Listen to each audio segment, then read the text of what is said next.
মৃত ব্যক্তির নামে কোরবানি দেওয়া যাবে কিনা? জি, মৃত ব্যক্তির নামে কোরবানি করা যাবে। আলী রাদিয়াল্লাহু তাআলা আনহু সহ অনেকের থেকে আমল প্রমাণিত। খুদ নবী আলাইহিস সালাম তার পিতা এবং মুসলমানদের পিতা ইব্রাহিম আলাইহিস সালামের তরফ থেকে কোরবানি করেছেন। মৃত ব্যক্তির তরফ থেকে কোরবানি করা শরিয়া সম্মত। কোরবানির জন্য কি পরিমাণ সম্পদের মালিক হতে হয়?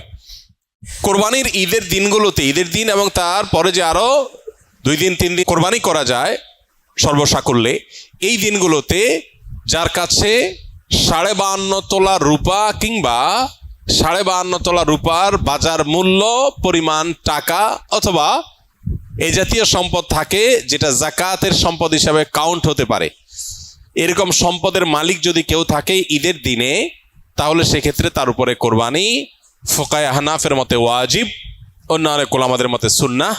এই যে দিনগুলোতে কোরবানি ওয়াজিব বা আবশ্যক, এটার জন্য ওই নেশাব পরিমাণ সম্পদ 52.5 তোলা রূপার সমপরিমাণ সম্পদ, এটা 1 বছর থাকা জরুরি না। জাকাতের জন্য 1 বছর থাকলে যখন জাকাত আসে, কোরবানির জন্য 1 বছর থাকা জরুরি না। এই দিনগুলোতে থাকলেই কোরবানি বর্তায়। নামাজে দাঁড়ালে মাথায় অনেক উল্টাপাল্টা বাজে চিন্তা আসে, যা অন্য সময় মনে পড়ে না। নামাজে মনে স্থির করতে পারি না। অনেক সময় মনে হয় আমার ভেতরেই কোনো এক অস্তিত্ব আমাকে নামাজে মনোযোগী হতে দেয় না। আমি চাই সে অস্তিত্ব যেন না থাকে। কিভাবে সম্ভব? ভাই, নামাজের মধ্যে যখন দান এবং এরকম যখন পরিস্থিতি তৈরি হয়, তখন তো বুঝাই যায় যে শয়তান এখানে কাজ করছে। অন্য কোনো সময় মনের ভিতরে এত ওয়াসওয়াসা আসে না, অন্য কোনো কাজের প্রতি এত অনীহা আসে না, নামাজে কেন আসে? তাহলে বুঝতে হবে যে এখানে শয়তান অ্যাক্টিভ হয়ে গেছে। একজন ইমানদার এই ধরনের পরিস্থিতিতে আল্লাহর প্রতি ঈমান তার আরো বেড়ে যাবে। এক সাহাবী এসে জিজ্ঞাসা করেছিলেন, ইয়া রাসূলুল্লাহ, আল্লাহ সম্পর্কে আমার মনের মধ্যে বাজে চিন্তা আসে, আমার পেরেশান হয়। তখন নবী করিম সাল্লাল্লাহু আলাইহি ওয়াসাল্লাম বলেছেন, যাকা নাফসুল ঈমান, এটাই তো ঈমান। তোমার মনের মধ্যে আল্লাহ সম্পর্কে বাজে চিন্তা আসছে, তোমার খারাপ লাগছে, তার মানে শয়তান তোমার ঈমান হরণ করার চেষ্টা করছে, তুমি লড়াই করার চেষ্টা করছো, তোমার ভিতরে ঈমান আছে যে, এটা বোঝা যাচ্ছে এখান থেকে। তো নামাজের মধ্যে বাজে চিন্তা আসাটা, কোরআন যে প্রতি পাতায় পাতায় শয়তানের অস্তিত্বের ব্যাপারে আমাদেরকে সতর্ক করেছে। আল্লাহ যে বলেছেন আমাদেরকে যে ফাত্তাখিযুহু আদুওয়া, শয়তান তোমাদের শত্রু, তাকে শত্রু হিসাবে গ্রহণ করো।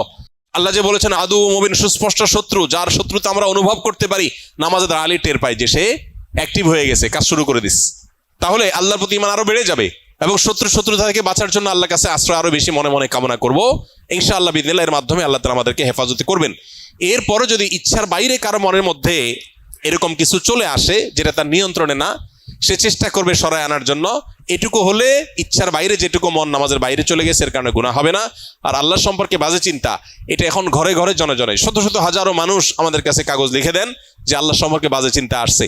যে পরিমাণ শিরক হয়, যে পরিমাণ শয়তান অ্যাক্টিভ হওয়ার মতো কার্যক্রম আমাদের সমাজের চতুর্পাশে হতে থাকে, এর দ্বারা আমরা প্রভাবিত হই, যার ফলশ্রুতিতে আমাদের ঈমান হরণ করবার প্রতিনিয়ত চেষ্টা করে শয়তান এবং তার দোসররা। এই জন্য আল্লাহ তাআলার কাছে পানা চাইতে হবে। বিশেষ করে এই ধরনের চিন্তা যখন আসে, নবী সাল্লাল্লাহু আলাইহি ওয়াসাল্লাম শিখিয়েছেন বাম দিকে 3 বার প্রতীকী থুতু, মানে শুয়ের আগার মতো ফোঁটা মতো এরকম থুতু 3 বার বাম দিকে ফেলা, এবং সেই সাথে আউযু বিল্লাহি মিনাশ শাইতানির রাজিম, শয়তান থেকে আল্লাহর পানা চাওয়া, এবং আমানতু বিল্লাহি ওয়া রাসূলিহি, এভাবে পাঠ করা। এগুলোর মাধ্যমে ইনশাআল্লাহ শয়তানের ওয়াসওয়াসা থেকে মুক্তি লাভ করা যাবে।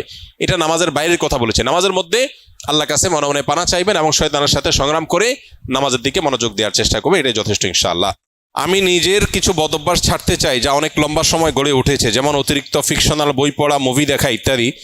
মাঝে মাঝে মনে হয় আমার মানসিকতা বিকৃত হয়ে গেছে, আগে যে স্মরণ শক্তি ছিল তা নেই, মনোযোগ থাকে না, বিনা কারণে রাগ ওঠে, প্রোক্রাস্টিনেশন, সময়ের কাজ সময়ে না করা ও ডিপ্রেশনে ভুগছি। কিভাবে এসব থেকে পরিত্রাণ পেতে পারি?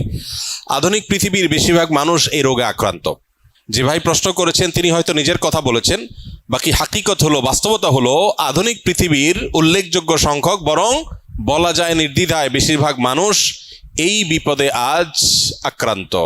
অর্থাৎ কোনো কাজে মনোযোগ বসে না, এবং কারোর হয়তো মোবাইল টেপার নেশা, কারোর হয়তো ফিকশনের বই পড়ার নেশা, কারোর হয়তো খেলাধুলার নেশা, কারোর হয়তো গেমসের নেশা।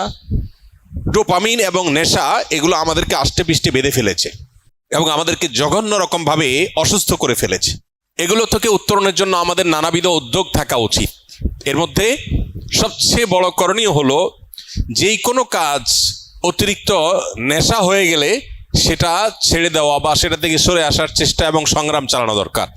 সবচেয়ে বড় কথা হলো, একজন ইমানদার একটা সুনির্দিষ্ট রুটিন, যেটা খুবই প্রোডাক্টিভ হবে, তার জীবনের বারাকা আসবে, এরকম একটা রুটিন সুন্নাহর সাথে, কোরআন এবং হাদিসের সাথে মিল রেখে তিনি নিজের জন্য যে করবেন এবং সেটার উপর আমল করবেন। এবং সুন্নাহসম্মত যে রুটিন হবে সেই রুটিনের উপর তিনি যদি আমল করেন তাহলে ডোপামিন থেকে বেঁচে থাকা তার জন্য ইজি হবে, সহজ হবে ইনশাআল্লাহ। এর বাইরে বিশেষ করে যে বিষয়গুলো তাকে অনেক বেশি আসক্তির দিকে নিয়ে যাচ্ছে, নিজে থেকে সেটা ট্রিটমেন্টের উদ্যোগ নিতে হবে। প্রয়োজনে কোনো মেন্টর, কোনো উপদেষ্টা, শরঈ উপদেষ্টা নিয়োগ দিতে হবে। নিয়োগ দেওয়া মানে বেতনভিত্তিক নিয়োগের কথা না, মানে কাউকে ফিক্স করা উচিত যে আপনি আমাকে গাইড করেন, যিনি কোরআন এবং হাদিসের আলোকে বিচক্ষণতার সাথে আমাকে গাইড করতে পারবেন। তাহলে সেক্ষেত্রে এই গাইডলাইনগুলো মানুষকে অনেক সময় হেল্প করে, নিজেরটা নিজে অনেক সময় করে উঠতে পারে না।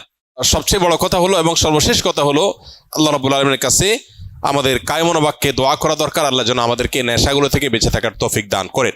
আমাদের টিনেজাররা, উঠতি বয়সের তরুণরা, এমন ছেলে মেয়ে খুঁজে পাওয়া এখন কঠিন যার ভেতরে কোনো নেশা নাই।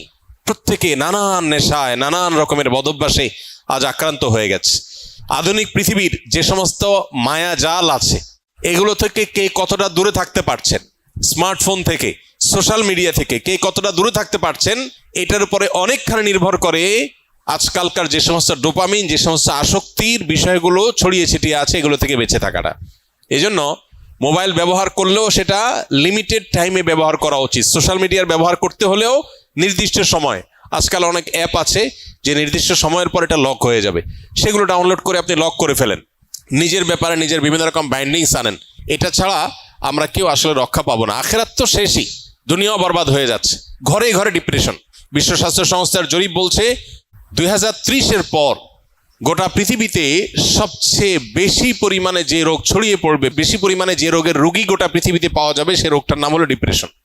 আমরা একদিকে দেখতে পাচ্ছি সুখের উপকরণ, নানাবিধ উপকরণ সুখের, এগুলো দিন দিন বাড়ছে। আবার অপর দিকে দেখতে পাচ্ছি পৃথিবীতে দুঃখী মানুষের সংখ্যা, ডিপ্রেসড মানুষের সংখ্যা, পেরেশান মানুষের সংখ্যা, পরিমাণ দিন দিন বাড়ছে।